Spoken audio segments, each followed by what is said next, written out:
bem, senhoras e senhores, eu sou Felipe Noronha, este é o Eu Vim de Santos, no quadro Eu Vim de Entrevista, terceiro episódio deste quadro na primeira temporada, que se chama Setoristas. Estamos conversando com pessoas que cobrem o dia a dia do Santos. Trouxemos um jornalista do UOL, o Lucas Mussetti, trouxemos um do Diário do Peixe, o Lucas Barros. Eu não trouxe minha voz porque estamos gravando um dia depois de Santos e Flamengo, ou seja, o gol do Neymar arrancou minha voz, vocês me perdoem. E hoje eu trago um jornalista que trabalha de forma independente com seu canal no YouTube, um dos maiores canais do Santos, Wagner Frederico, do canal Wagner Frederico. Obrigado por aceitar o convite. Como é que você está? Tudo bom? Tudo bem, Felipe. É um prazer estar aqui com você e a perda da sua voz é altamente justificável, né? O Santos fez um grande jogo. Estávamos lá ontem, sim. Né? Realmente foi uma noite memorável, com a vitória, a recuperação do Neymar, a estreia do Robinho em jogos oficiais do Santos. Foi muito legal, o clima na Vila estava maravilhoso, foi bacana mesmo. E esse episódio está indo ao ar no dia de Santos e Mirassol, né? A gente publica de sábado, meio-dia. Então tomara que essa sequência, 2 vitórias, o Santos venceu o Fortaleza, venceu o Flamengo, siga mais tarde. Wagner, eu queria que você contasse um pouco da sua carreira, porque principalmente com o público mais jovem que me segue, às vezes o pessoal tem uma estranheza, talvez, não sei, uma dificuldade de lembrar que tem muita gente cobrindo o dia a dia do Santos há muitos anos. Há muitos anos. Você é um desses caras. Como é que foi a sua carreira até chegar nesse canal do YouTube que te fez... não sei se fez explodir, porque você tem uma carreira extremamente consolidada, mas o nicho da internet, das redes sociais, te fez tão grande. Como é que você chegou aí? Cara, eu sou um homem de redação de jornal, né? Muita gente me conhece, os mais jovens, da TV Santa Cecília, por conta do Esporte por Esporte. Mas, assim, a grande parte da minha carreira eu fiz em jornal. Eu sou jornalista com formação especializada em redação de jornal. Eu comecei no jornal O Vale, que é do Vale do Paraíba, uma espécie de tribuna aqui da Baixada Santista, era o Vale lá. Comecei há muito tempo, em 95. Começo de 95, fiquei lá 1 ano e meio, comecei como repórter geral, aí passei para repórter de esportes, depois virei editor de esportes do Caderno lá. E de lá eu saí para o Diário Popular, que era, na época em que eu fui, o sonho de consumo para quem queria trabalhar com futebol. Era um caderno super premiado, ganhou vários prêmios da CESP como o melhor caderno de esportes do Brasil naquela época, o caderno do Diário Popular. Fiquei lá 15 anos. O jornal se transformou depois no Diário de São Paulo, foi adquirido pelo Grupo Globo, no começo dos anos 2000. Depois virou Diário de São Paulo e depois o Grupo Globo vendeu para o grupo do J. Ávila. Nossa. Mas manteve o nome, manteve a marca. E eu saí de lá em final de 2010. Eu cobri a Copa da África. Lá pelo jornal eu não fazia só Santos, né? Eu fiz durante um tempo Santos, mas eu cobri Palmeiras, Corinthians, São Paulo, Seleção Brasileira. Fiz vários jogos de eliminatórias de Copa do Mundo pela seleção. Fiz Copa América, fiz Copa do Mundo, a Copa da África eu cobri em loco. Então eu fiz toda a minha carreira em redação de jornal. E aí em 2010... eu tentei um projeto, né, completamente fora do jornalismo esportivo e fiquei praticamente 3 anos fora do jornalismo. E aí deu saudade e voltei a convite, né, do pessoal do Esporte por Esporte. Trabalhei lá de 2013 a 2019... Isso, 2003 a 2019 como comentarista, depois eu virei sócio do programa com a morte do Armando, né? Falecido Armando Gomes, fantástico, né? Você deve ter conhecido, deve ter acompanhado muito. Para mim, um dos maiores âncoras de televisão do Brasil, não só aqui de Santos. Inclusive, eu fico muito triste que ele não foi tão conhecido no Brasil inteiro, porque merecia. Mas ele merecia. Ele não foi porque ele não quis, porque ele tinha talento para isso. Né? Tanto que ele, no começo da carreira, ele trabalhou na TV Gazeta, né? Mas ele amava Santos, não queria ir para São Paulo, não queria morar em São Paulo, então ele acabou se fixando em Santos, é isso. Foram 10 anos em São Paulo, não suportava mais. Uma pergunta totalmente alheia ao jornalismo, ao que a gente está falando aqui, mas era insuportável mesmo as vuvuzelas na Copa de 2010? Cara, era, bicho. E não era só nos jogos, né? Era em treino, era em tudo, né? Parecia um inferno aqui, né? Meu Deus do céu, o barulho na TV já era complicadíssimo. Cara, eu quero falar do Armando, eu separei até um vídeo porque você falou que tá tudo bem, então acho que o respeito ao Armando é sempre importante. A gente vai voltar nisso daqui a pouco. Mas, beleza, você chegou, deixou o Esporte por Esporte em algum momento. Em outros, surgiu com o seu canal no YouTube. Qual foi a sua leitura de situação? O que te fez pensar, esse é o caminho que eu quero seguir agora? Tem outras pessoas que eu admiro fazendo? Qual que foi? O que você leu? Qual foi a sua leitura de situação para falar? É o meu momento de botar a cara em vídeo no YouTube. Cara, eu adorava fazer Esporte por Esporte, né? Tenho o maior orgulho de ter trabalhado lá com uma equipe muito legal, muito bacana.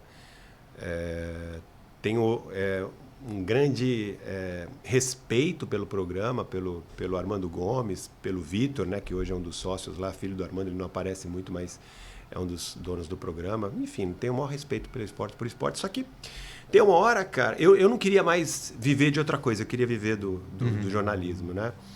E naquele momento, quando eu me tornei sócio do programa, eu vi que não ia ser possível, né? Até porque eu tinha algumas ideias diferentes dos meus sócios. Normal, sem nenhum tipo de problema, e eu acabei saindo do programa, né? Optei em seguir carreira solo. E é claro, né? Nesse momento, a gente vivia uma transformação no mundo da comunicação, com a internet, nos canais do YouTube, né? Eu já tinha passado algum tempo. E eu entendi que valia a pena e decidi partir para esse projeto de ter um canal próprio no YouTube. Tem valido a pena?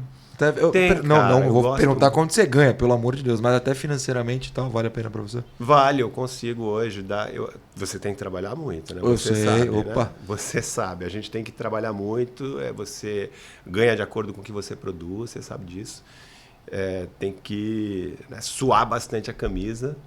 Talvez mais do que os jogadores suam dentro de campo. É possível, viu? É possível. Mas, cara, vale a pena, sim, vale a pena. Hoje a internet ela te dá essa possibilidade, sim. A internet também te traz uma relação muito próxima com o público, né? Você é um cara que eu te vejo na Vila constantemente. Eu sei que você é cumprimentado, mas é uma live das mais vistas no nicho Santos. Tem pessoas comentando e repercutindo seus vídeos em todos os lugares, todas as redes. Tem os famosos cortes, né? É uma relação mais próxima do que era no Esporte por Esporte, com certeza do que era no jornal. Acho que não vale nem a pena perguntar se era ou não no jornal, porque a gente sabe que era. Mas como é para você essa relação? Você se sente acolhido? Você tem problema com haters, né? Que o odiador tem em todo lugar. Como é que tem sido? Cara, assim, eu sou uma pessoa de boa, viu, Felipe? Eu confirmo, viu? Confirmo. Sou uma pessoa tranquila, cara. Eu sou amigo dos meus amigos e quem não gosta de mim, não gosta de mim, paciência, né? Sinto muito. Então, assim, é claro que eu tenho haters, você deve ter, todo mundo tem. Né? Ninguém consegue agradar todo mundo, tem pessoas de todos os tipos, mas, cara, eu não, sinceramente, eu foco no que é positivo, eu foco no que vai ser bom pra mim. Claro que as boas críticas... As críticas que você vê que são críticas construtivas e educadas, cara, eu assimilo e muitas vezes até eu agradeço, porque às vezes eu leio alguma coisa e falo, putz, esse cara tem razão. Sim, sim. Eu acho que eu exagerei, eu acho que... Entendeu? Agora, o cara que entra lá só pra te incomodar, isso aí, cara, eu não dou a menor bola, meu irmão. Não dou a menor bola. Então, assim, acho que é por conta da minha personalidade mesmo. Então... tranquilo, eu me adaptei assim, foi bem tranquilo para mim mesmo. E qual a parte boa, o pessoal na rua e tal? Cara, é maravilhoso, assim, eu adoro fazer as lives, né? Eu faço mais live do que vídeo porque eu gosto. Hoje, né? Hoje eu ia fazer um vídeo e falei, não, eu quero conversar com o pessoal, quero interagir. Eu fiz uma live agora, eu nunca tinha feito live durante o dia, era 1h da tarde, eu coloquei coloquei lá uma live no ar e falei, não, eu quero ouvir, coloquei gente para falar. Essa porque merecia, tá todo mundo empolgado, exato. Merecia, né, depois de um resultado. Porque o Santista, você sabe muito bem disso, né? A gente que cobre o Santos está acostumado, né, com esse período horroroso da história do Santos que a gente vive desde 2021, né?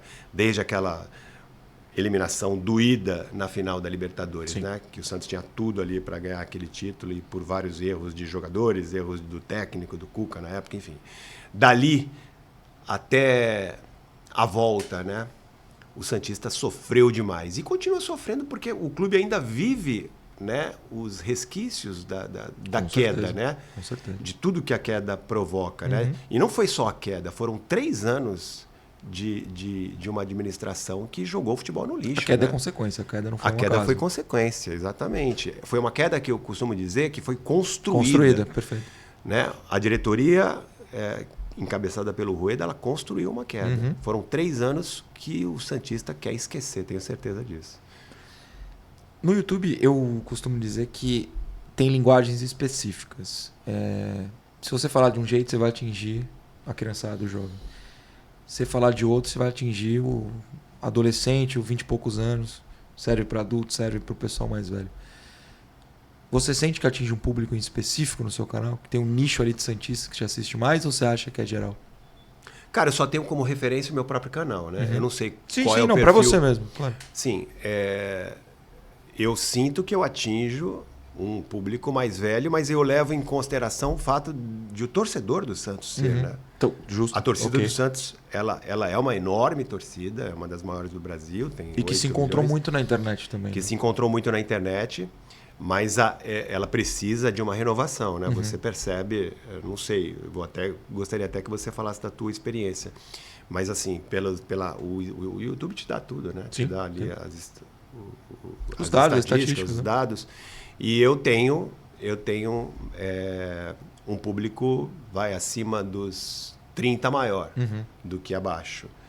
Mas eu entendo que isso não seja apenas por mim, pela minha linguagem, ou por eu já ter ultrapassado os 30 anos. Perfeitamente. Todos nós. Então eu imagino que seja por isso, mas algo que eu não... É para eu pergunto isso, porque eu criei em 2019, e desde então, eu sempre conto a história do primeiro toque que eu tive sobre minha linguagem. Porque para mim, ali no primeiro mês, eu tava conversando com ninguém, eu nem sabia como funcionava o YouTube, eu sempre conto, eu nem assisti o YouTube. E aí saem uns palavrões. Cara, às vezes saem um. E eu comecei a receber constantemente mães e pais, ou supostos mães e pais, olha, meu filho te assiste, meu filho tem 10 anos, você pode não falar? Eu falei, ótimo, vou construir a linguagem a partir daí. E aí, a partir desse momento, foi o primeiro toque que eu pensei, eu coloquei na cabeça, eu tenho que ter uma linguagem que atraia todo mundo. Sim. Você já parou pra pensar nisso? Ou você, desde o seu jeito, desde o primeiro vídeo, é o jeito que eu falo, o jeito que eu sou? Ou você construiu alguma coisa assim? Não, cara, eu sou muito natural. Tá. Eu sou muito natural. Eu acho que, de repente, até poderia, é algo que, né, talvez adotar uma linguagem mais universal. Não, mas eu acho assim, que não cabe, eu acho que tem que ser você. Eu digo que eu construí porque eu percebi que eu podia ser de um jeito diferente. Entendeu? Foi só isso mesmo. Mas assim, eu, desde o início, não sei se deveria, não sei se estou certo, se estou tá errado, certo. Mas eu procurei ser eu mesmo. Isso é bem legal. Cara, eu tenho uma relação muito complicada quando eu quero falar de torcedor, porque parece que a gente nunca vai ser, parece não, com certeza a gente nunca vai agradar todo mundo. Tem algum tipo de vídeo, de live, de assunto que você evita para não afastar certo público? Você toma um cuidado assim, esse tópico aqui eu não quero. Você tem esse cuidado? É uma curiosidade que muita gente me pergunta. Noronha, você deixou de falar de tal assunto? Eu falei, deixei, porque eu ia tomar xingamento, incomodar muita gente. Você já parou para pensar nisso ou é um assunto, eu vou falar e dane-se? Cara, assim, eu evito, eu como me especializei num canal de informação, né? Meu canal é muito mais de informação, Sim. Não é...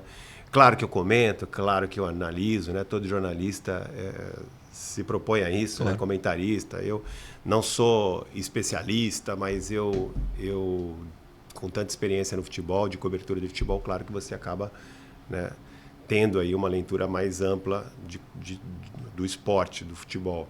Mas como eu me especializei em notícia, eu não tenho... eu não tenho muita, como é que eu diria? Eu não tenho muita problema na hora de escolher determinada pauta, determinado assunto, porque o meu assunto é sempre isso. Eu sempre vou atrás de notícia, comentário e interajo com o público. Então não tenho muita preocupação em evitar isso e aquilo. Claro, como a gente vinha falando, a possibilidade de você ter, especialmente nas lives, essa troca instantânea com o público, isso te possibilita. Pô, às vezes o cara fala uma coisa que vira um tema de um assunto de uma live de outro dia, né? Mas assim, eu não tenho muito esse problema porque eu fui muito para essa linha da informação, né? E cara, você obviamente já teve chefes, né? Todo mundo já teve, você contou as suas passagens. Mas hoje você não tem, hoje você manda em si mesmo, digamos assim. é muito diferente para você? Você às vezes eu preciso fazer isso? Eu quero ir nesse jogo? Eu quero ir no CT? Ou você se propõe a fazer tudo? Como se o seu chefe tivesse mandado? Quando você trabalha de forma autônoma, sem chefe, é desafiador. Sim. Porque você tem que ter essa preocupação mesmo, né? De se dirigir, né? É porque eu conto por mim. Tem muita coletiva que eu olho e falo, hoje eu não vou sair de casa não. E se eu tivesse um chefe, o cara fala, não, você vai. E hoje em dia eu falo, putz, não quero, sabe? Dá uma preguiça. Você tem esses momentos ou... Não, claro. Até porque o assunto principal nem sempre está na coletiva. É verdade. Às vezes você tá lá rolando a entrevista com o presidente do clube, com o craque do time, e a notícia do dia tá com o cara da esquina, né? Com o cara que acompanha alguma coisa. Então, nunca me preocupei com isso. Eu procuro ir em todas as apresentações de jogadores, coletivas, entrevistas, mas se eu tiver certeza, convicção de que algo mereça mais a minha atenção, né, em relação ao meu trabalho, em outro lugar, eu não tenho o menor problema de não ir, não tenho o menor problema com isso. Bom saber, porque às vezes eu coloco na cabeça, será que eu devia? Será que eu preciso me forçar mais? Eu gosto de ouvir quem fala, não, fica tranquilo, tem escolhas, né? Não, às vezes vale mais a pena você estar no teu escritório, estúdio, bolando uma pauta, criando algum produto, do que estar numa coletiva de apresentação. Concordo. Que a gente sabe, né, Noronha? Elas são muito, muito protocolares. Né? Extremamente. Tem jogador, inclusive, que não... Aliás, vamos generalizar, todos não gostariam de estar ali, né? Mas, enfim. Alguns. Bom, você falou do Esporte por Esporte, e quem é da Baixada, claro que nem todo mundo que nos assiste é da Baixada Santista, mas é o programa mais marcante do esporte aqui na Baixada, acho que talvez na história, pelo menos das últimas 3 décadas. Todo mundo tem mais ou menos a minha faixa etária, também passei dos 30. Sonhou em trabalhar no Esporte por Esporte, ainda é um lugar que abre espaço para muito jovem. E por ter os 30 e poucos, que já não são poucos, são 5 já. Não, aqui mais pra um pouquinho mais. Eu tenho amigos que a gente tem referências de fala do Armando, de momentos. Eu perguntei para você se se incomodava. Eu quero muito colocar um vídeo que, assim... Tem 207 frases nesse vídeo que eu e meus amigos a gente cita constantemente. Esse vídeo para mim é maravilhoso. Vou pedir para nossa M2 Produções colocar aqui e a gente assistir junto. Depois eu tenho algumas perguntas bem bobas, mas é porque é um épico. Pode rolar.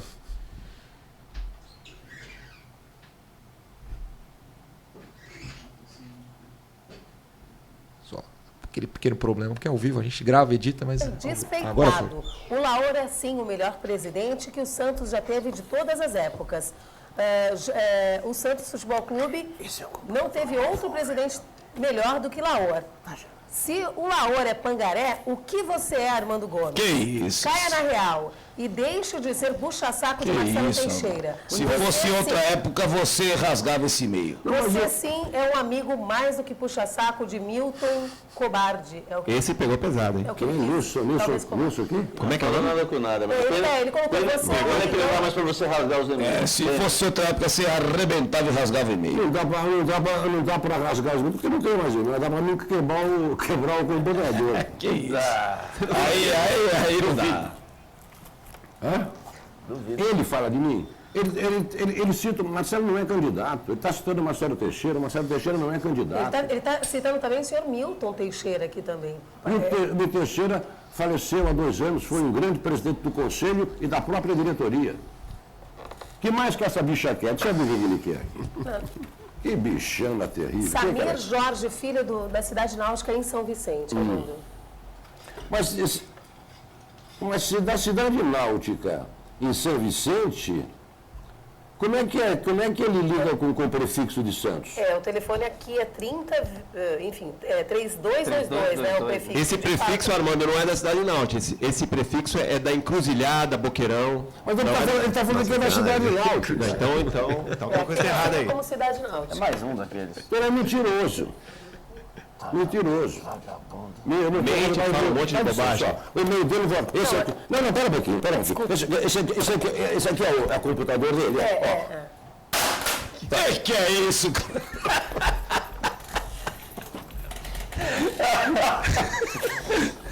é isso, companheiro? Eu volto já, rapidinho. Wagner, eu amo esse vídeo, mais que minha família. Desculpa, entrou automático aqui alguma coisa em sequência. Obrigado. Eu e meus amigos, a gente referencia esse vídeo, mas assim, 47 vezes a cada saída que a gente tem. Mas eu preciso perguntar, isso foi armado? Fala a verdade pra mim. Não é possível que o Armando tenha pegado o notebook do nada e tacaram. Tem que ter sido pensado, não é possível.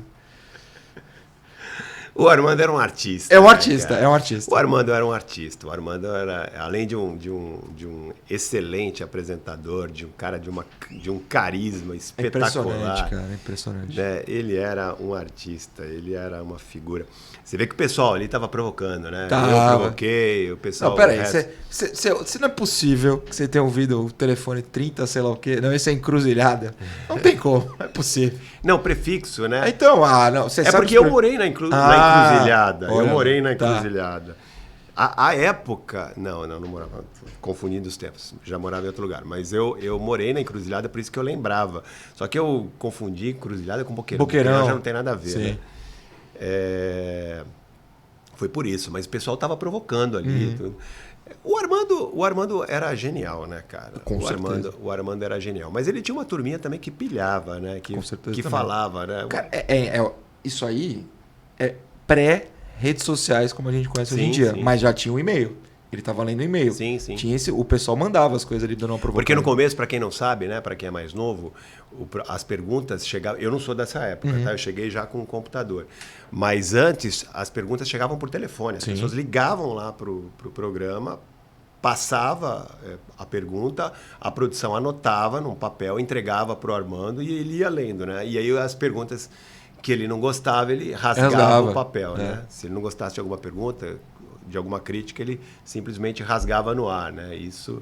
E depois veio a era da internet, computador, e-mail, aí não dava mais para ele fazer isso. Não dava para rasgar, tinha que fazer outra coisa. Aí ele decidiu jogar o computador no chão.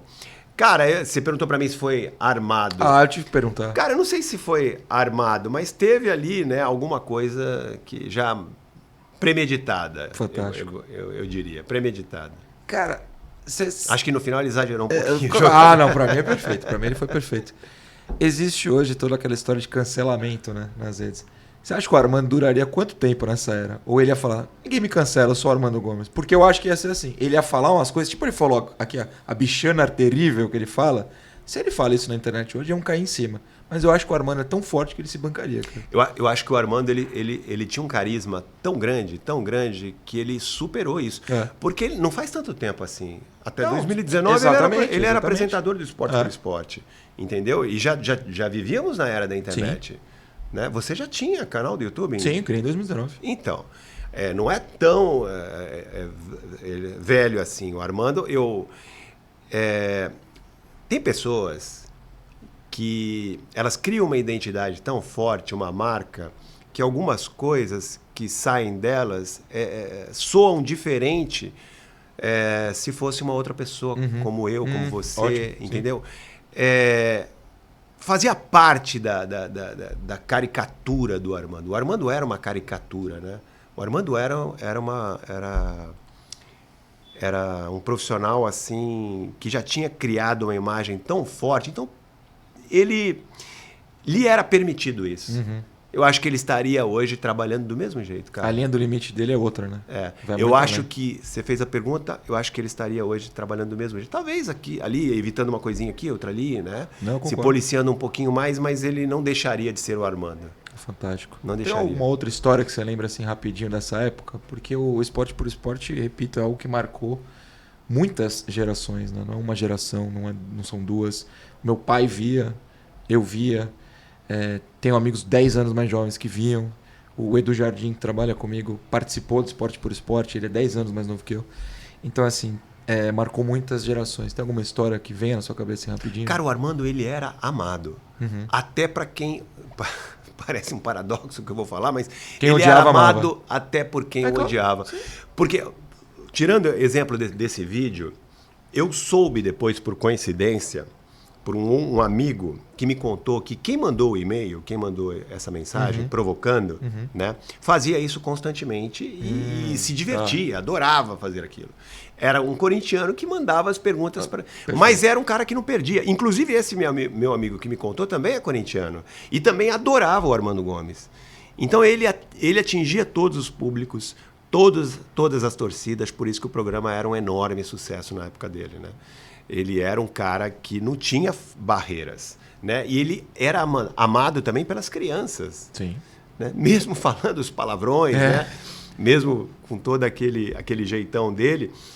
Como eu falei, ele tinha uma outra, um outro simbolismo, né? Tudo que ele falava, os palavrões, né? Parece que, né, tinham ali a na boca dele não parece boca palavrão, dele, é verdade. Exatamente. Pô, fantástico. Que legal poder falar do Armando, porque, de novo, é muita referência do que ele falava, que eu acho que assim, não vou falar que me inspira, não sei, mas acho que fica na cabeça o jeito dele apresentar para quem cresceu assistindo. E o Armando era aquilo.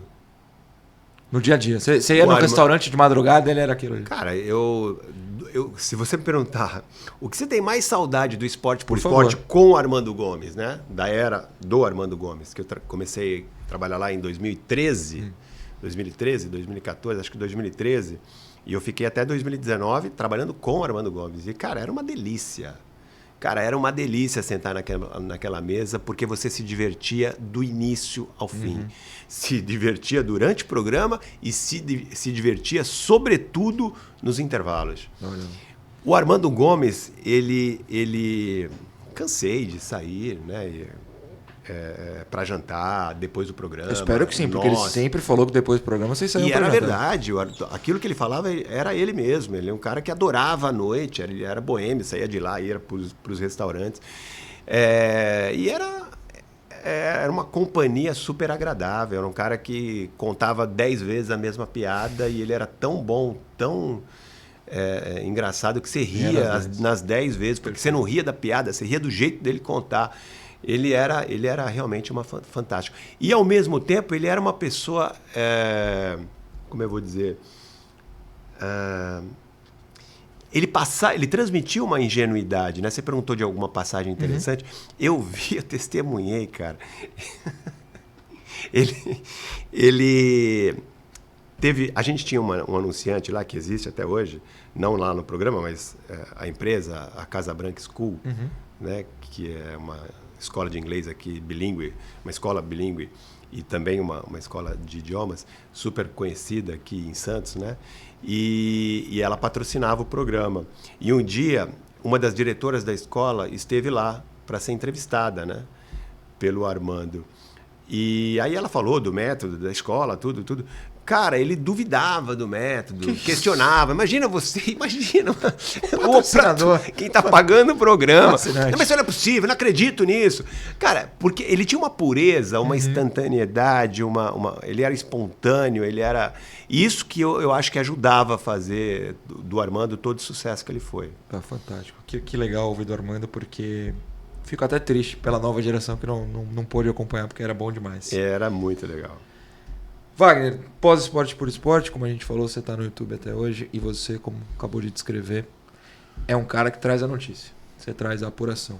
E eu abri perguntas para o público, é o que mais perguntaram. Qual o caminho que você faz? Por que você escolheu esse caminho? Você pode contar um pouquinho para o pessoal por que a apuração e... Para quem não vai citar o nome, é claro, mas qual o caminho que você faz? Aí você abre o celular, conversa com quem? Que tipo de gente você procura para apurar as coisas do Santos?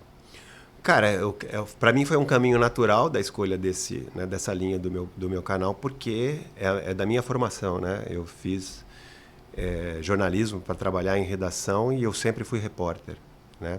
Com exceção do início, no Jornal Vale, onde eu trabalhei por mais de 6 meses como editor, saí de lá para ser repórter no Diário Popular, no então Diário Popular, porque era o sonho de consumo de qualquer jornalista esportivo trabalhar. Cara, eu trabalhei ao lado de Maurício Noriega, de Antero Greco, de, cara, tanta gente, Luiz Ademar, Vladimir Miranda, tanta gente, né, top do jornalismo esportivo. Tive a honra de trabalhar com esses caras, aprendi muito lá com eles. Então, é da minha formação, é da minha escola, né? Eu sempre fui repórter. E como é que se faz para ser repórter? Cara, você tem eu acordo trabalhando, eu acordo no celular. E que tipo de pessoas eu ligo? Cara, eu ligo para todo mundo, porque a notícia, como eu te falei, ela pode estar com o presidente, mas pode estar com segurança, pode estar com o pipoqueiro da esquina, lá da esquina do CT, da Vila Belmiro, pode estar com o torcedor, pode estar com o amigo do jogador, pode estar com um empresário, pode estar com qualquer pessoa. Então você não tem...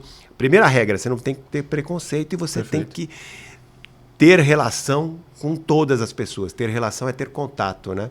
Ter conhecimento. Quanto mais pessoas você conhecer, quanto mais pessoas você conversar, mais chances de você ter uma informação.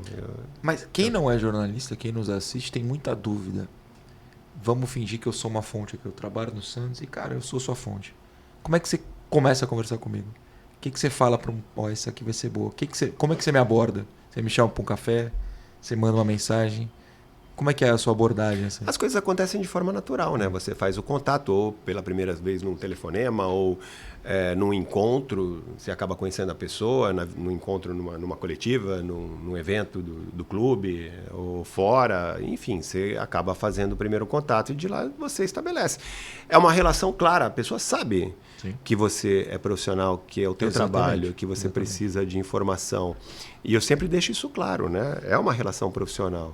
Até porque se você ultrapassar alguns limites, você passa a ficar com o rabo preso. Claro. Né? Você pode, se você estabelece uma ligação com uma pessoa, com uma fonte que ultrapassa determinado limite, aí começa a ficar perigoso.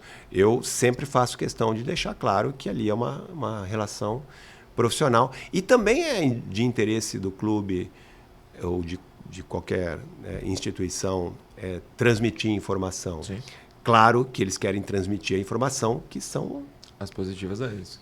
Né? Que são boas para o clube, mas você tem que ter, né? Você tem que ter sempre. Hoje, por exemplo, praticamente um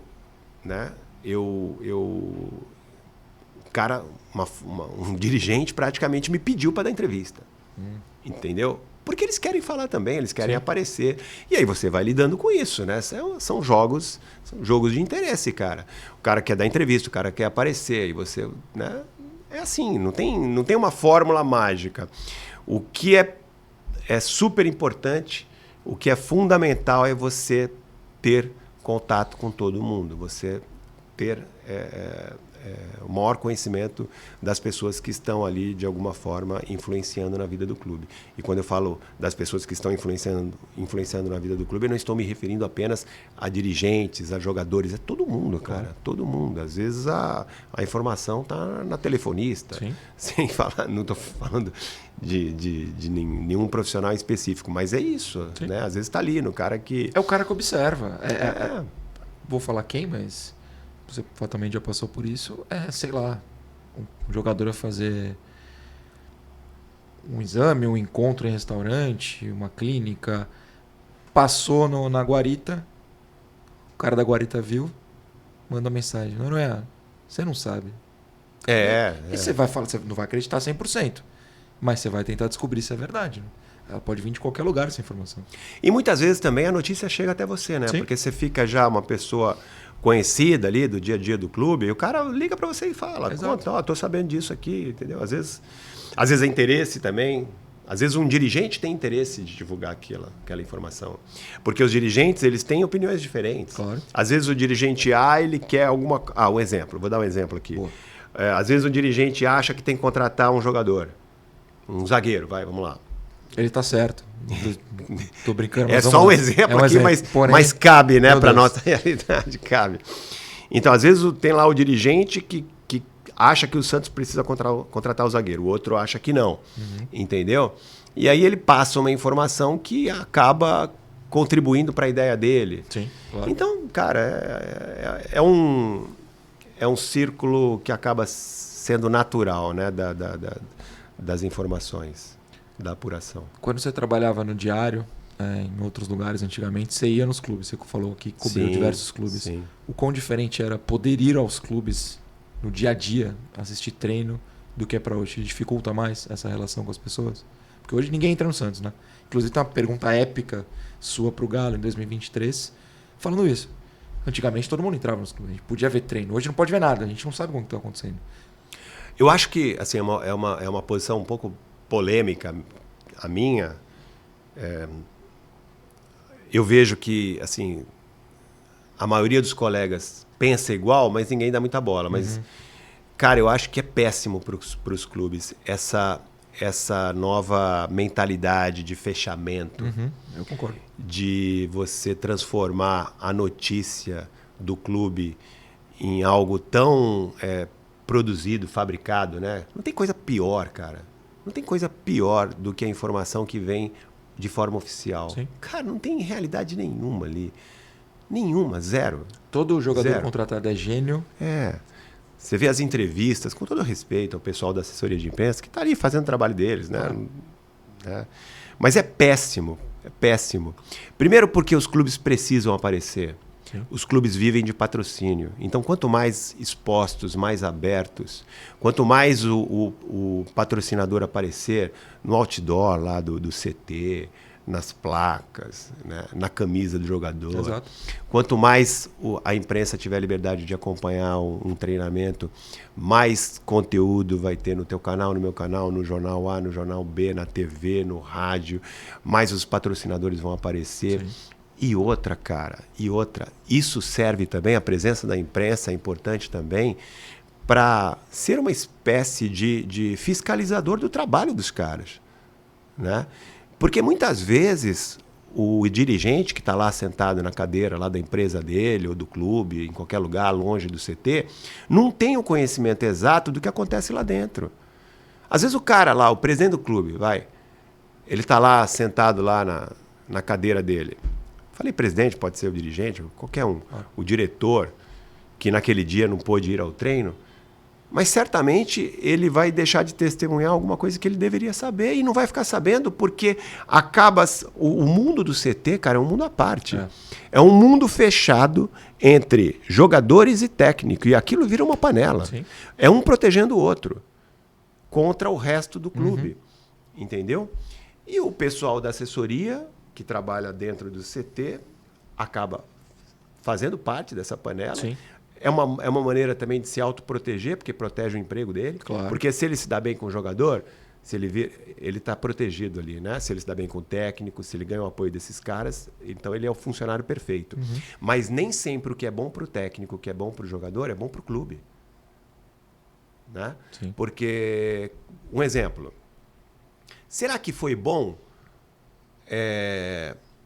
a imprensa ter tido conhecimento do atraso do Jean Lucas, da situação do Jean Lucas e do Marcos Leonardo em 2023, antes do jogo contra o Atlético Paranaense? A gente veio saber daquilo depois, né? Será que se houvesse cobertura diária da imprensa, será que esses caras chegariam... Ótima questão. Eu pensei Será que você ia que por um esses outro caras- caminho. Ótimo caminho. Será que esses caras chegariam atrasados? É verdade. Será que o Soteldo se comportaria da maneira como ele se comporta? Eu não vou falar aqui porque eu não quero ser processado, mas a gente tem coisas que infelizmente a gente não pode provar, mas eu sei de coisas que a gente não pode provar, por isso que eu não vou falar. Mas será que o Soteldo se comportaria da maneira como ele se comporta? Vamos Se usar um exemplo houvesse- fácil. Treino às 9, a imprensa está lá 8 e alguma coisa. A hora que o portão abrir para jogador, você vai ver. Esse cara não vai chegar 9 e 1. Cansou de atraso de jogador na época em que era tudo aberto. Houve uma época, viu, gente, que os treinos eram abertos diariamente. Sim, sim.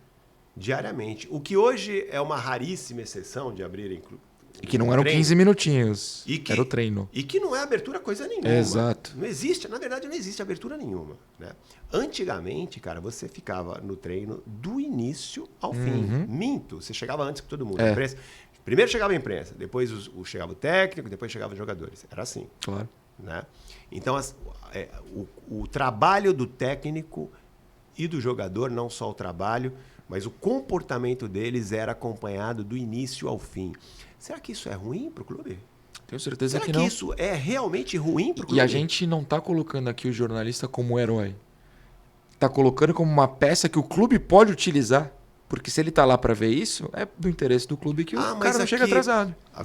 O discurso deles, né, para justificar isso, não é que é a privacidade, é o lugar de trabalho do jogador, do técnico, é a privacidade do clube. E qual é o problema da imprensa estar lá? Então, Você não tá no vestiário, né? Você tá vendo no portão ali. O Congresso trabalha fechado também, as pessoas não têm direito de entrar lá e ver o que os seus representantes estão fazendo. E o clube é uma instituição basicamente pública, Sim, cara, porque vive, né, dos seus torcedores, né, dos seus sócios, das pessoas que... Então, é um absurdo isso, eu sou completamente contra, acho que é um prejuízo enorme em todos os sentidos, não só financeiro, pelo fato de você esconder de alguma forma os seus patrocínios, quem banca o clube, mas também porque o clube perde uma excelente oportunidade de fiscalizar o trabalho do técnico. Cara, será que os técnicos não seriam mais esforçados se eles fossem vistos todos os dias? Wagner, eu te cravo que sim, porque eu tenho um exemplo prático. O Lisca foi bem no Santos? Diga pra mim, sim ou não? Claro que não. Perfeito. Abriram um treino dele e foi coisa de 1 hora, que eu fiquei surpreso, 1 hora, não lembro. Mas tinha jogada ensaiada, tinha toda uma tática, mas eu nunca vi isso no campo, o que tá acontecendo aqui? E aí você paga de chato, mas ele faz isso todo dia, vai que você não tava vendo, mas eu não tô vendo no campo. Eu tenho certeza que rolaria esse esforço. Pô, gostei muito desse pensamento, cara, muito mesmo. Exatamente, é isso, cara, é isso. Você hoje privilegia, né, a incompetência, né? Porque às vezes está ali, as coisas estão acontecendo da maneira errada, não tem ninguém para ver. Porque, com todo o respeito, né, cara, o nível dos nossos dirigentes hoje, a grande maioria... Eu digo Brasil, né? Brasil, não estou falando do Santos, sim, não. Futebol brasileiro. Eles não têm competência, cara. Muitos deles não têm competência. Eles estão ali e não sabem. E estão ali também, muitos estão ali para fazer média com o jogador. Infelizmente, passam demais a mão na cabeça dos jogadores, né? Jogador é mimado pelo clube, né? Enfim, tem muita coisa errada no futebol, infelizmente. Pô, eu acho que esse exemplo do atraso em 2023 foi perfeito, de fato.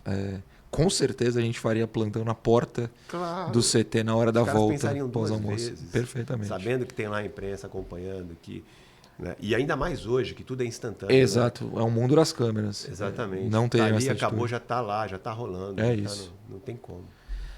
Falando em dirigentes, é muito famosa a sua pergunta para o Galo no jogo do rebaixamento em 2023, que você cita até isso, de ser fechado e tal.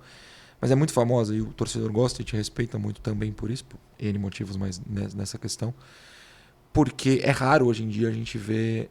Não é embate, ninguém está ali para discutir. Eu acho que você vai concordar comigo que o jornalista não está ali para discutir, mas a gente está para questionar. E muitas vezes as perguntas são muito tranquilas. E ali era um dia... Eu tomei gás de pimenta na cara, eu não fui para a coletiva, mas era um dia que alguém tinha que responder alguma coisa. E o Galo se irritou contigo, assim. Te incomodou de alguma maneira ou você ficou feliz com o que você conseguiu arrancar do Galo aquele dia? Porque eu acho que a torcida te respeitou muito aquele dia, porque claramente o Galo estava muito perdido e eu não sei se as pessoas dentro do clube tinham dimensão do que elas tinham acabado de cometer, que no caso era o rebaixamento. Você está falando da entrevista do rebaixamento, né? Em que eu questionei, quando o Galo ele solta no ar, acho que foi na pergunta de alguém, que aí eu vou... Né?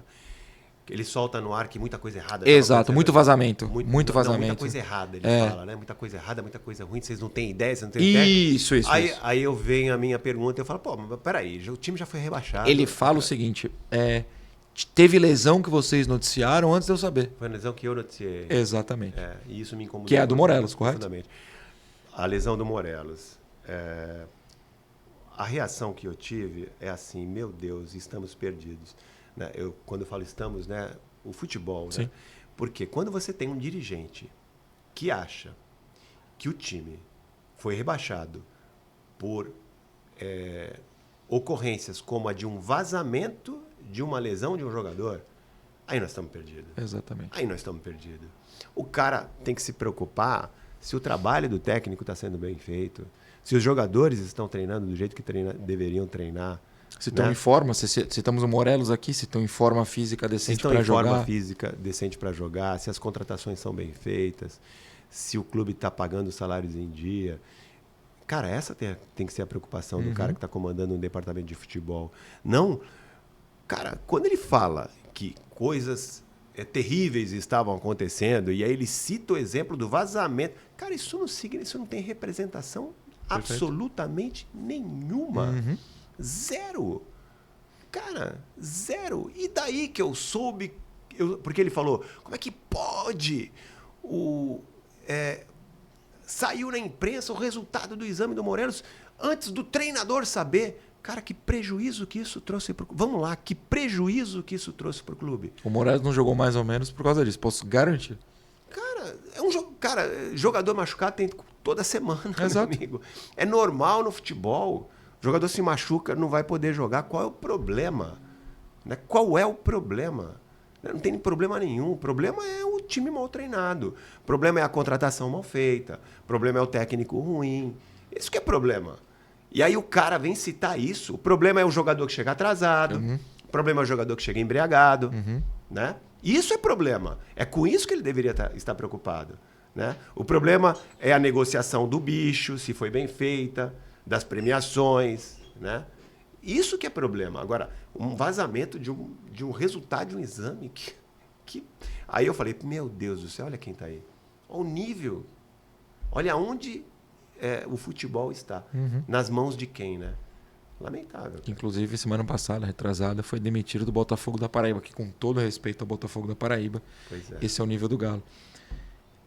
Essa situação fez muito sucesso entre a torcida. Tem algum momento seu, desde que você abriu o canal, que é o seu favorito, assim, pô, isso aqui eu apurei, ó, que show, ou que a reação do seu público foi legal e você ficou muito feliz? Tem algum momento que se destaca pra você? Ah, cara, sempre quando você... Isso é a vaidade do jornalista, né? Claro. Você conseguir ir atrás de uma informação e dar a informação de forma exclusiva. Algumas coisas, assim, no nosso meio não existe nada bombástico, né? Eu gosto, claro, evidentemente. É uma premiação pelo esforço, pelo trabalho, né? Eu me dedico a isso, né? Sim. Eu me dedico a ir atrás de informação e não só eu, imagino que todo jornalista que quando dá uma informação se sente, né, poxa, consegui, né? Cara, pô, valeu a pena meu esforço, né? É só isso. Eu gosto de algumas entrevistas que eu fiz, eu adoro fazer entrevista, gostaria de fazer mais, né? Gostaria de me organizar para fazer mais, mas a gente também tem que se preocupar muitas vezes mais do que... porque tem o que a gente gosta de fazer e tem o que o público gosta. Sim, e você vai identificando exato. isso de acordo com a audiência. Exato. Então, como a gente vive também do nosso trabalho, né? É o meu meio de subsistência também, eu tenho que ir seguindo ali, né? Claro, tem que ter um equilíbrio também, que não dá para fazer só o que as pessoas querem, porque aí você também perde um pouco da sua identidade. Até o prazer em fazer, né? Até o prazer em fazer, exatamente. Mas assim, é isso. Eu gosto, né, quando há esse reconhecimento, gosto de fazer boas entrevistas. Eu gosto do trabalho em geral. A gente se diverte, a gente cansa, mas a gente se diverte. Né? Eu sempre no final, na parte final, quadro final do nosso Eu Vim de Entrevista, eu trago perguntas dos membros do canal. Então, se você quiser ser membro do Eu Vim de Santos, tem sempre o botão Seja Membro, muito simples, embaixo aqui da tela ou na descrição eu também coloco o link, inclusive, do Wagner Frederico. Tem o seu grupo de membros também, tem o seu plano de membros. Quem quiser virar membro do canal do Wagner, por favor. Eu separei algumas perguntas do pessoal, até para dar crédito a quem me ajuda basicamente a sobreviver, pagar contas. O Eduardo Santos perguntou o seguinte: quais dificuldades encontrou no começo do trabalho? E aí a outra pergunta dele foi até que eu acabei de fazer. A notícia que teve mais orgulho. Você falou que tem orgulho em diversos momentos. Teve alguma notícia em específico que te deixou mais orgulhoso? Cara, de cabeça agora, né? Eu falei que deixa orgulhoso e nem tenho, né, na memória assim. Não vou saber te dizer uma que me deixa mais orgulhoso. Cara, eu posso abrir para minha carreira. Claro, claro. Né? Não só no meu canal. Não, sempre.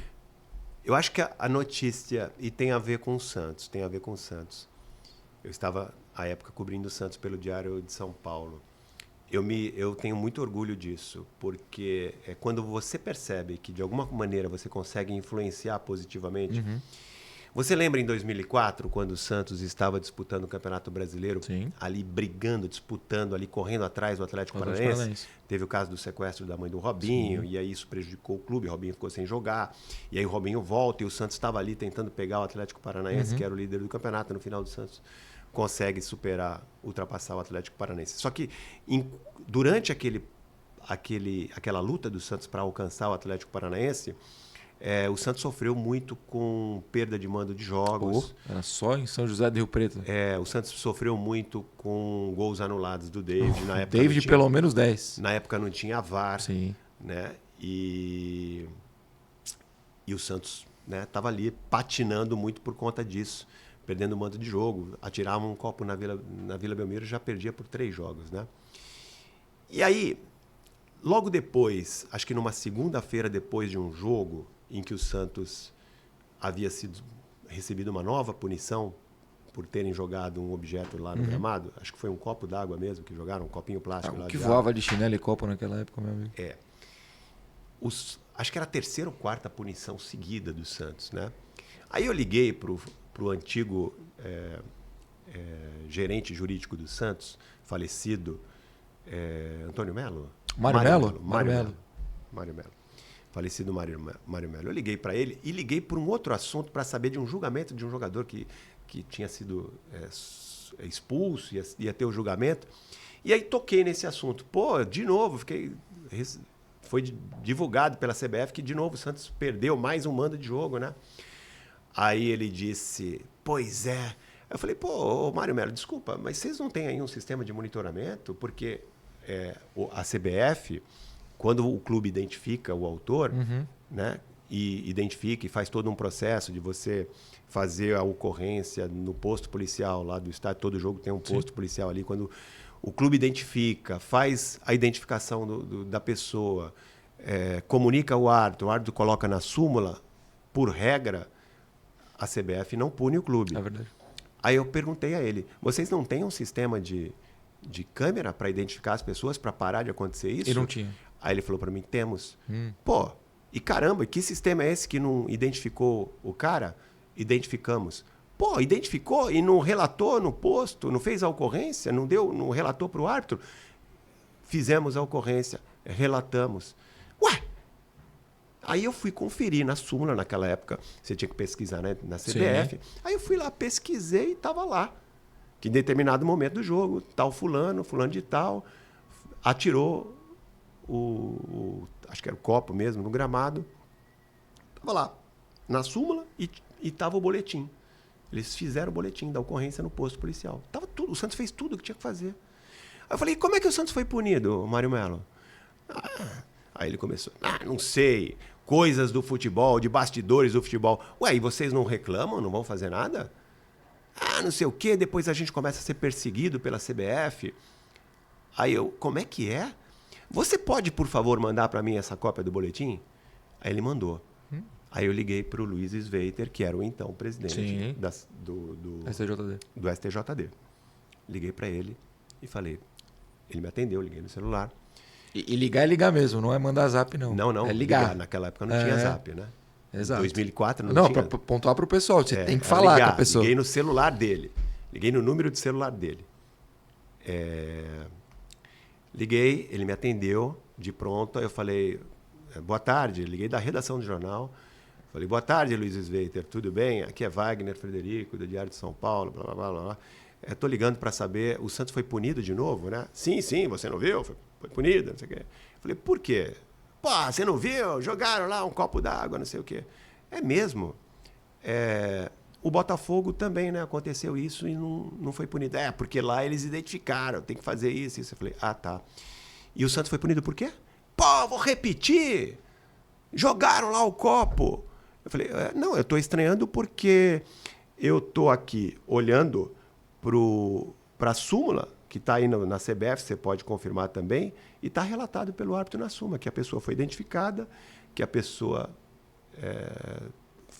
que o Santos fez o boletim de ocorrência. Inclusive, estão aqui, na minha mão. Se você quiser, eu te mando. Está na minha mão. Inclusive, eu vou fazer uma matéria mostrando o boletim, mostrando a súmula, e vou também enumerar os gols anulados do David, vou relatar quantas vezes o Santos já perdeu o mando de campo, vou fazer tudo isso. Tudo bem? Como é que... Aí ele começou, juro, cara, começou a gaguejar no telefone. Meu Deus. O Luiz Sveiter, todo poderoso, sempre foi muito vaidoso, né? Sim. Não sei se você... Aliás, ele faleceu, Luiz? Eu creio que sim. Não me recordo, me perdoe a família, mas eu não me recordo. Mas enfim, o que eu estou falando aqui é a pura verdade.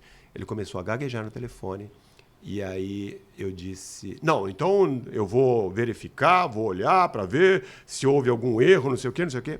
E eu fiz tudo o que eu falei que eu ia fazer. A matéria foi pro papel. A matéria foi, com a cópia da súmula, com a cópia do boletim. Eu enumerei os gols do David anulados, que depois não tinha VAR, mas a TV mostrava, né, nos replays, Claro. que ficava claro que não houve impedimento. E aí, no dia seguinte da matéria, da publicação da matéria, oh meu Deus, o cara da Bandeirantes, o Milton Neves, tinha um programa de... O terceiro tempo, ele algo tinha do um gênero. programa no dia seguinte, na hora do almoço, e ele Debate mostra... bola, na bate-bola era da Record. Era um Ele clássico. mostra o jornal e liga pro Sveiter ao vivo. Ele liga pro Sveiter. Meu Ao Deus. vivo. E ligou pro Sveiter. E o Sveiter, não, já retiramos a punição do Santos. Houve um erro lá, deu uma desculpa lá qualquer, e o Santos não foi punido, recuperou os 3 jogos. Caramba. E tudo isso começou numa conversa com um gerente jurídico minha. Quer dizer, Pô, o fantástico. clube não teve, né, essa iniciativa. Você sabe, né, da ligação dos clubes com a confederação, com a federação. Há muito jogo de interesse, há muito dirigente com o rabo preso, né, por razões financeiras, antecipações de receitas. A gente conhece um pouco dos bastidores do futebol, você sabe como é que as coisas acontecem, né? Então é isso. E eu acho que a partir dali também, eu acho que houve um cuidado com os jogos do Santos. Eu acho que houve um cuidado maior com os jogos do Santos, né? Tem muitas coisas, Felipe, que acontecem nos bastidores, cara, que a gente sabe. E não tem provas, não pode falar. Mas alguma coisa muito estranha estava acontecendo naquela... Eu imagino. Você lembra quem era o presidente do Atlético Paranaense, né? Eu tinha 14 anos. Que é o atual. É o Petralha, tá. Que é Petralha. Você conhece o estilo do Petralha, né? Bastante. Então é bastante. isso. Então a história é fantástica. E as coisas, o ciclo, né? Como o ciclo vai voltando sempre no mesmo lugar. Hoje em dia, qualquer coisinha que acontece na Vila... mas se fosse Arena.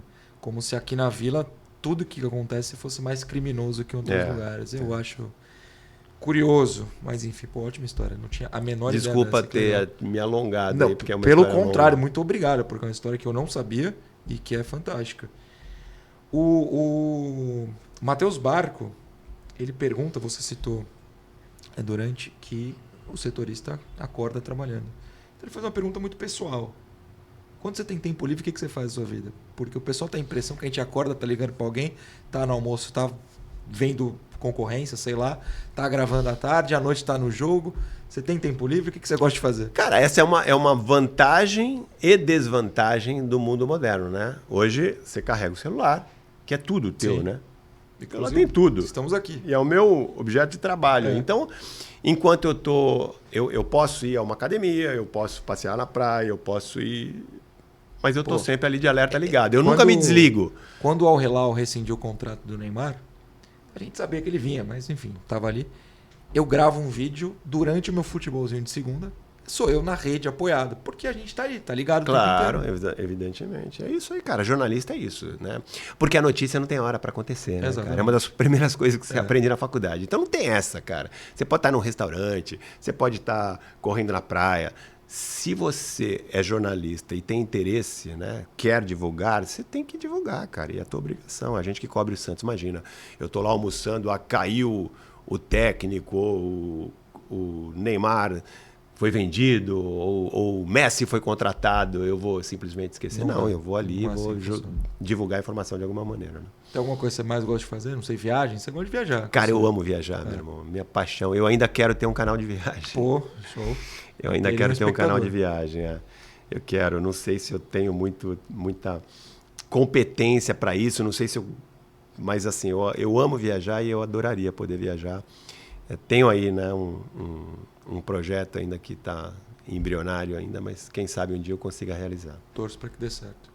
E a última pergunta que eu separei, aliás, obrigado a todos os membros que mandaram perguntas. Alguns assuntos eu sabia que iam surgir, então não estou perguntando diretamente, mas foram ditos durante o programa. William Dias de França pergunta se o imediatismo do público, da torcida do futebol em geral, né? Todo mundo é muito imediatista, interfere no seu modo de cobrir. Você até citou, né? Que não dá para viver só de fazer vídeo, trazendo material que o público gosta. Mas essa velocidade que a internet proporciona te influenciou de alguma maneira? Velocidade, você fala de... Você descobriu, você pode publicar, você tem esse espaço. O torcida ficou sabendo, vai falar, Wagner, você não vai falar de tal coisa? Você se sente pressionado de algum jeito? Eu acho que é o outro lado da moeda, né? Você tá ali em contato direto hoje. Você tem um canal aberto, você está em contato direto. E não é só o canal, né? Você tem outras redes sociais, claro. né? Você tem... Eu até que... Instagram meu é péssimo, né? Eu praticamente não utilizo o Instagram. Twitter um pouco. Meu carro-chefe é o YouTube mesmo. Mas mesmo assim, quando tem alguma coisa muito importante, eu paro tudo e faço. Se isso me incomoda, não, cara. Faz parte da profissão, né? Faz parte do nosso trabalho. É isso. Wagner Frederico, muito obrigado. Pô, obrigado, Noronha. Foi um prazer. Adorei ouvir as histórias do Armando, a história de 2004. Porque 2004 é um ano muito esquecido pelo torcedor. Porque todo mundo ama 2002, por motivos óbvios. Tem a 2011 Libertadores, mas aquele brasileiro de 2004 me parece muito esquecido. Eu acho que ali o Santos dá a virada, né? Quer dizer, a virada vem em 2002. O Santos vivia uma época de 100 títulos, né? E aí vira 2002, mas se 2004 não tivesse acontecido, 2002 seria uma exceção. É muito isolado, né? Exato. Seria uma exceção na história. 2004 ele vem para firmar uma nova posição do Santos, né? Exatamente. Obrigado ao Wagner, obrigado a todo mundo que nos assistiu nesse terceiro episódio da primeira temporada do Eu Vim de Entrevista. Semana que vem tem o último episódio dessa temporada e a gente vai ver se a segunda já acontece mês que vem, se a gente vai esperar um tempinho. Enfim, o feedback tem sido super positivo, mas não é fácil arranjar entrevista, você sabe. Você trabalha, nem todo mundo quer falar. É verdade. Mas quem quer, a gente tenta ouvir boas histórias como as que o Wagner nos contou. Então, obrigado a todo mundo que nos assistiu, espalha a palavra por aí e a gente volta semana que vem. Tchau!